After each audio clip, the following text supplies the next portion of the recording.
Pyrrhus. Oh, apparently Tiger King disagrees with you quite heavily. Antigonus can go suck a dick. I fucking hate him so much. What? Hashtag Seleucus gang. Oh, no, right.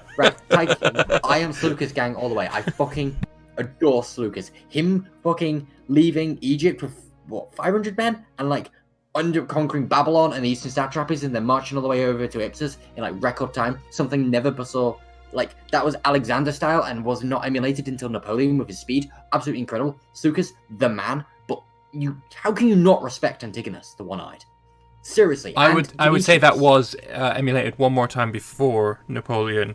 That was, I don't know how you pronounce it, Walid ibn Khalid, the Arabian who crossed from, Arabia over the deserts to fuck up the Eastern Roman Empire. Yeah, it was more the speed, though, of him marching over from basically India to Ipsus with his whole army. Oh, you're talking they just straight up speed of doing it. It was straight up Alexander style speed. He marched from one end of Persia into central Anatolia with taking minimal attritional losses, and at such a speed, it was just wow, mind blowing. You'll be happy with me. I've just taken mastery of the mountains. Good lad. Not that it matters anymore, but good lad. Fuck you. But yeah, Tiger King. Don't get me wrong. Seleucus is my man, but how can you not respect Antigonus?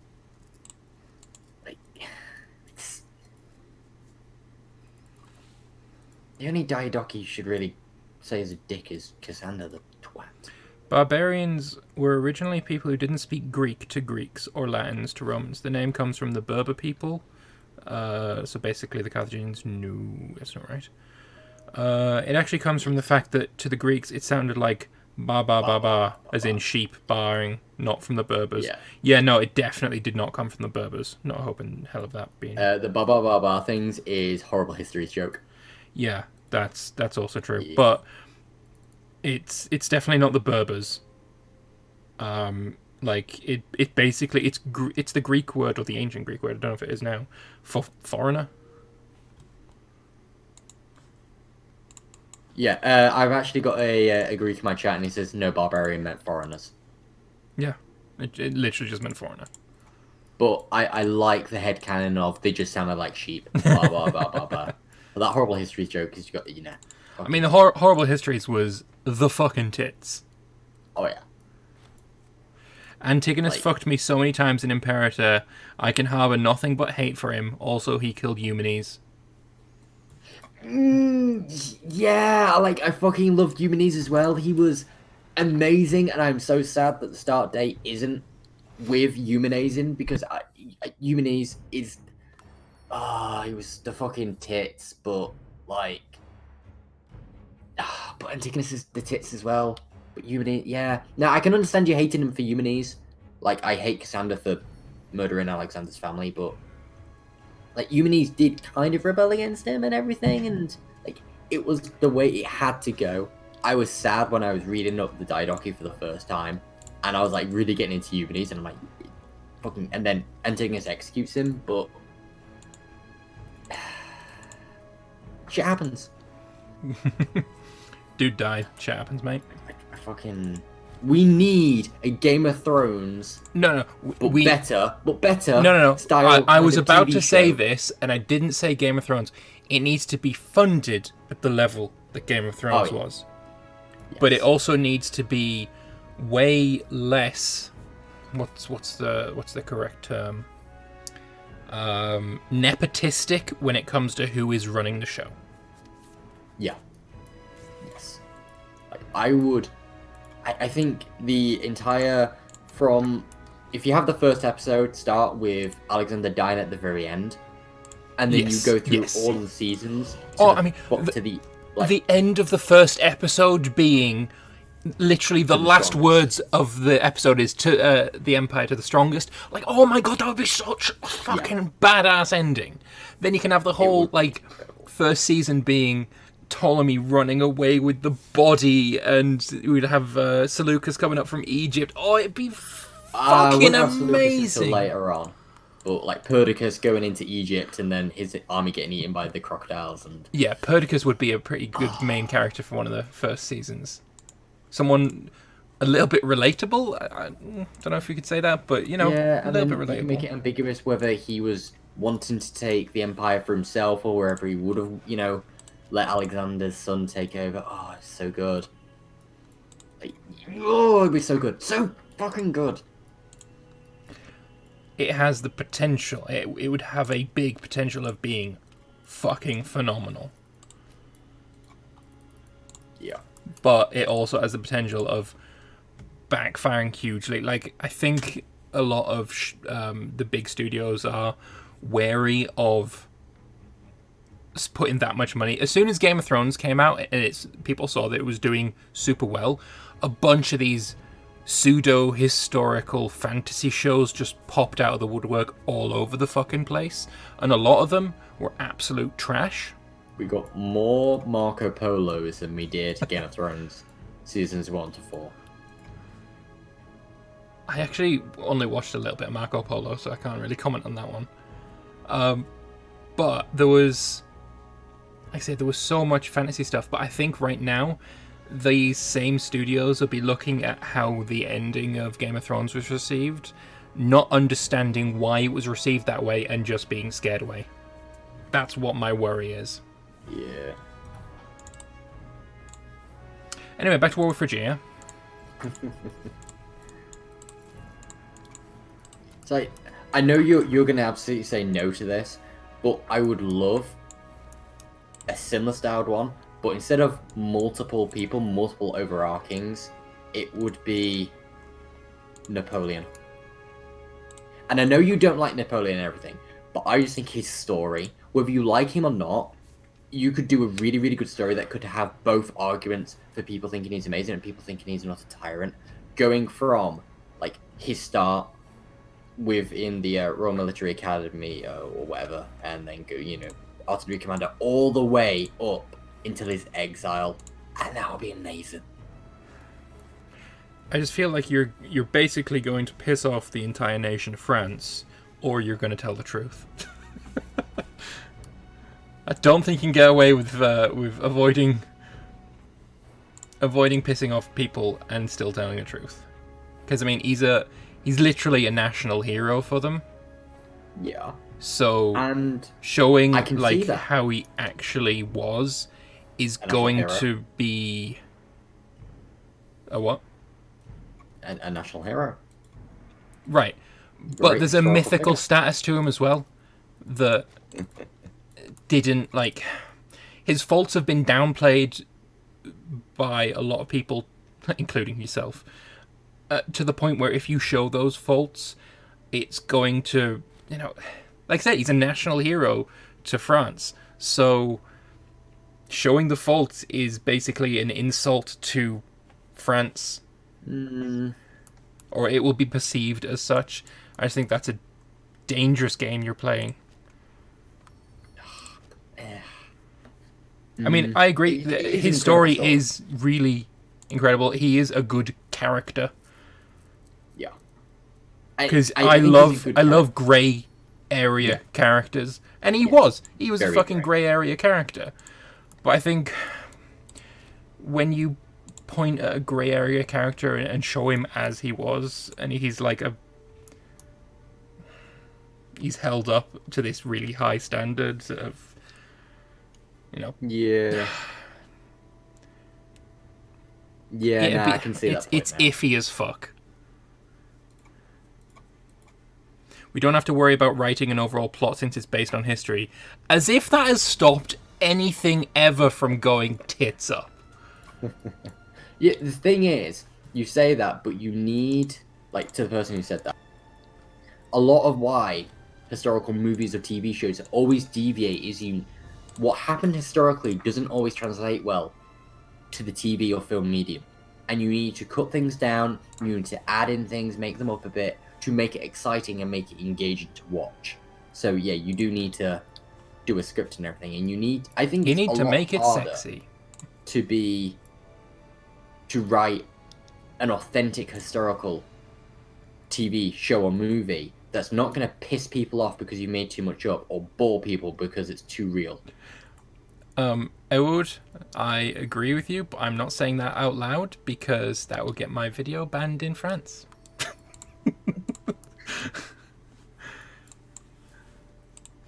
What did he say?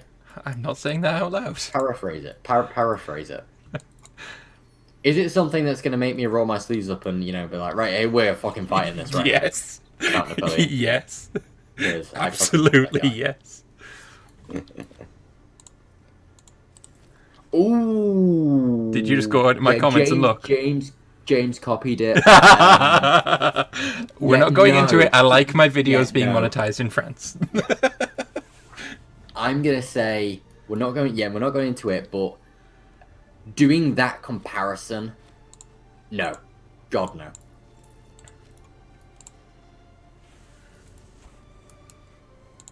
Alright, I need to actually catch up on my fucking stream chat. What happened with Alexander's sister, Cleopatra? Didn't she marry someone? Wasn't she the one that was promised to... I know there's a bit of back and forth over someone with regard... Wait, no, didn't Cleopatra lead a rebellion against... Not a rebellion, or an invasion against Cassander? From Epirus? Or maybe... I don't know. Again, that's something that I don't know. I'm pretty sure one of the Cleopatra... I'm pretty sure his sister did lead something against Cassander. Oh, you know what? Going back to the whole Diadochi TV series idea. Yeah. Another interesting character would be the lady that is in control of Heraclea Pontica at the game start. I've forgotten her name. I think it begins with an A, like Amissa or something like that. Mm-hmm. Because she was married to Lysimachus. Yes. And that'd be an interesting kind of dynamic to play out. The niece of the Persian emperor marrying one of the Diadochi, then his story continues. I mean, it was apparently an amicable divorce, which it sounds crazy that kind of thing would happen in this time period, but apparently it was an amicable divorce, and he always looked after her after their split up.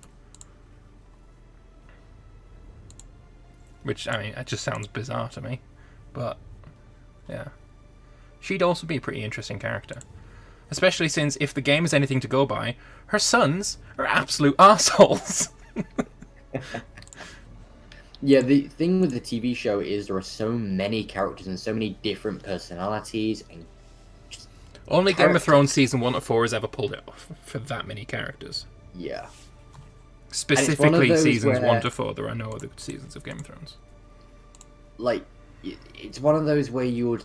Seleucus will be a background character for probably the first 2 or 3 seasons. And then he really comes into his own. And it'll be one of those where when you watch it back, you're like, I know where he is going. He's a background character, you only see him in a couple of scenes. But this kid is going places and, shit like that. It's so good. Alright, so, Tagging says here, I disagree about the whole sexing it up, I think.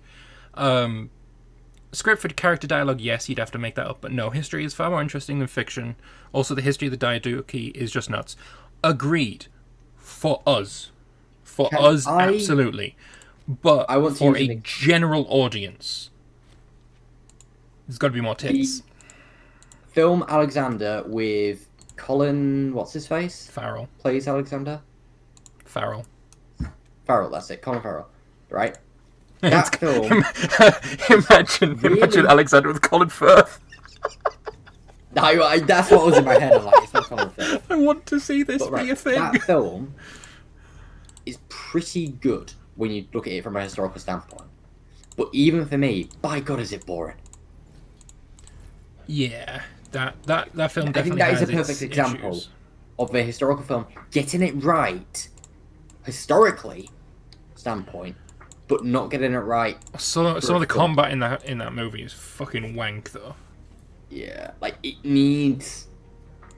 Yeah, it just needs... I mean, I think something like that you can't put into a film. You need a TV show. Cleopatra was Oh, yeah, married to no, it Alexander definitely I needs of Epirus and became eventually queen regent for the son. Did she end up going to war with Cassander, or am I thinking of someone else? Because I know the other sister was promised to Perdiccas and someone else. Like, she was going back and forth between two of them, and then Antigonus captured her and executed her. After Alexander, This is you're remembering things from the, what is it, the Diadochi podcast, perhaps? And for me, it's like things that I vaguely learned quite a while ago that I'm trying to recall. Yeah, the Diadochi podcast is amazing, and it's definitely one of the best mediums where it just puts it all together. And like a lot of this, like I kind of knew bits here and there, and that like I did it here for my ancient history in college, but that podcast is amazing. Yeah, my history lessons were, let's say, not quite as good. I did not get my love of history from school. Let's put it that way. No, I didn't. I've had a love of history for most of my life. I'd honestly say it might even be horrible histories that started my love of history. I'm not even joking. At my parents' house, probably even today, there's probably a shelf full of those books. Apparently the show was really good as well, but I never watched it.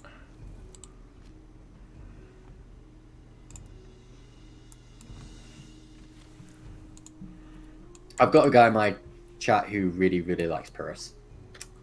You and him are made for I each other, quite but like Pyrrhus as well. he's overrated. I don't disagree with that. I still like him. Also, if we're talking about a TV series, he probably wouldn't be overrated. I mean, he's barely rated at all by the general public of, like, people. How is he eerie? Well, okay, I can agree that he's overrated as a general, right? Because quite a lot of the talk about him is that he is, like, the next Alexander. And I'm pretty sure one of the Diadochi referred to him as such, if I'm not mistaken. Yeah, I just think he's overrated. Like, I think he's been overrated by the Roman sources, similar to how I believe Hannibal is, to paint the Romans to be better, that they eventually defeated him. But he was basically a failure. He goes into Italy to beat back the Romans, fucks around for a bit, doesn't really accomplish much, fucks off to Sicily to fuck around the Carthaginians, doesn't really accomplish much, fucks back off to Italy, then fucks off back to Greece, and then he goes down into Sparta, fucks around a bit, and then gets a tile in the head. Like, there was a terrible amount of indecisiveness, for sure. Tell me one guy who defeated the Romans. Hannibal, Pyrrhus, fucking tribes. Greeks defeated the Romans. Osmanoglu. Germanicus. Hannibal lost. Hannibal won battles. Oh, well, if we're talking about people who won wars, Pyrrhus doesn't join that list. Yeah, Pyrrhus lost. The Kings and Generals documentaries on the Diadochi are awesome. Fucking agree. I love that channel. Like, yeah. Straight up, just, like, mega amounts of homo love for that channel.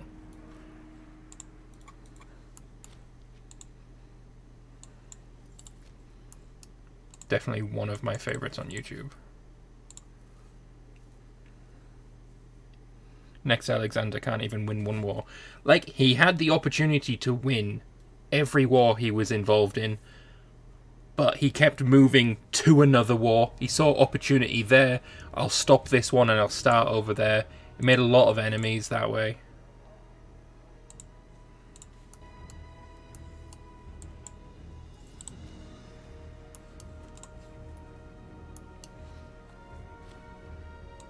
Like when he left the Greek states in Italy to the Romans to go and fuck around elsewhere, he pissed them off and they stopped supporting him.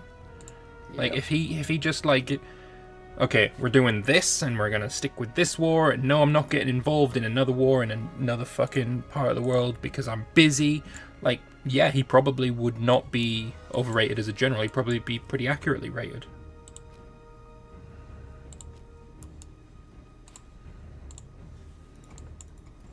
Yeah, and also just the fact like you're winning battles, but you're losing so many men winning them.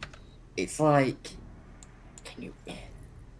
Like, I would rate Hannibal as a better tactician than him because at least, yeah, okay, Hannibal was a terrible strategist, and I know we've already had this argument before during the series, but at least he knew what to do with the small amount of shit that he had, and do it very, very well. Even the Etruscans had won battles against the Romans. Oh yeah, everybody won battles against the Romans. Winning war against a Roman, entirely different matter. It takes a very different skill set. Yeah, it takes a Parthian skill set.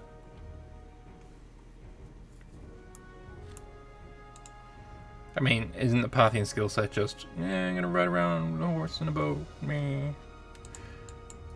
Yeah, and also letting the Romans come through the shitty attrition and everything that was going. It needs to the snake. It needs horse archers. Basically, yeah.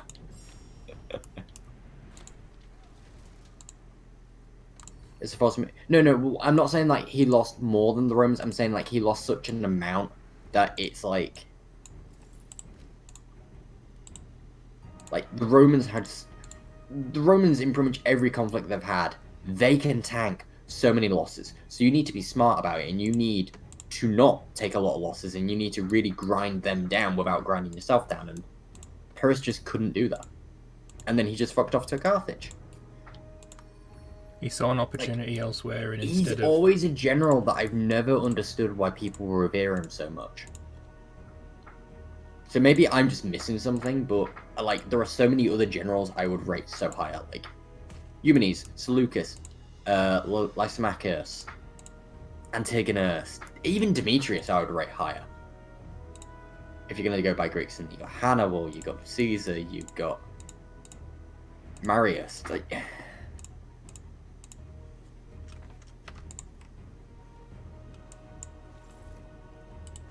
I think you guys are judging it from today's standpoint.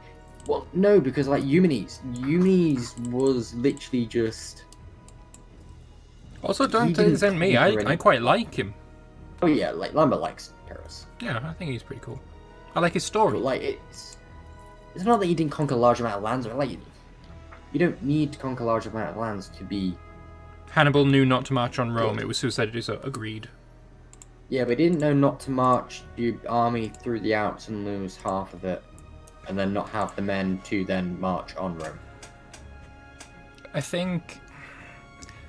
See, this is where we also disagree, because I think him marching his army through the Alps, yeah, he lost a lot of men. But at the same time, he completely surprised the Romans, and that was the only way for him to get into Italy, and caused the Italians... Well, he killed a fuck ton of bloody Italians, that's for damn sure. He didn't win the war because he didn't have the men to win the war. He couldn't lay siege to Rome. What he didn't have to win the war was the support of the other Italian states that he was banking on. And I guess if you want to say that is the fault of his that lost him the war, then I'm totally on board with that. He failed to take into account the fact that they probably wouldn't join him, or they didn't join him. He failed to take that possibility into account. He should have looked at Pyrrhus. Pyrrhus won battles, but he couldn't beat Rome.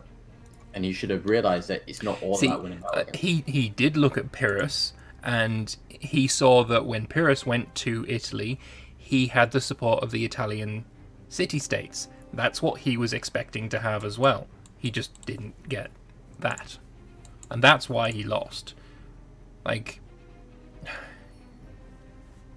If he'd got the support of the city-states... Oh, so not the city-states, just the tribes in south of Italy, if the Samnites and the Lucanians and all them had joined him, he probably would have won the war.